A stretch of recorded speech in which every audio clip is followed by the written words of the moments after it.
La mise à jour du logiciel Tesla 2023 38.8 ajoute la prise en charge du Bluetooth pour les sièges arrière et une nouvelle activation de l'auto-steer.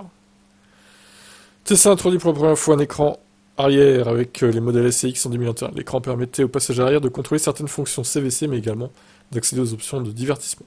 Le problème était que les passagers arrière n'avaient aucun moyen de connecter des écouteurs Bluetooth pour pouvoir écouter leur propre audio, sans interférer avec ce qui se passe à l'avant. Eh bien, c'est maintenant changé ça. Bien que la société n'ait pas encore déployé la prise en charge des écouteurs Bluetooth pour le modèle SCX, elle a maintenant ajouté la fonctionnalité sur la nouvelle modèle 3, qui a également gagné un écran arrière avec le design récemment mis à jour.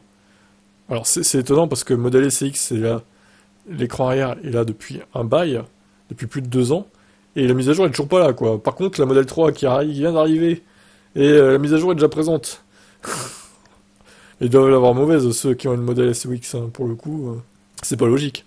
Un autre nouvel ajout à 2023-38.8 est le pilotage automatique à simple traction.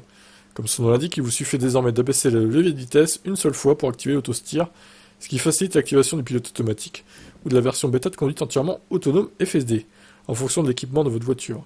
Il s'agit cependant d'une option, et vous pouvez le conserver telle qu'elle était. Une double traction pour activer l'auto-steer et une simple traction pour activer le régulateur de vitesse TACC. Cette nouvelle méthode, avec une seule traction, est similaire à la façon dont l'auto-steer est activé sur le modèle SCX, qui nécessite une simple pression sur les boutons du volant. Il semble qu'avec cette option activée, vous perdez la possibilité d'activer TACC, donc si c'est quelque chose que vous utilisez régulièrement, vous souhaiterez probablement ignorer l'activation de cette fonctionnalité. D'accord, bon, bah, chacun peut voir en fonction de ses besoins et de ses envies, quoi. C'est bien. Ok. Voilà pour les dernières mises à jour 2023-38.8. Ciao.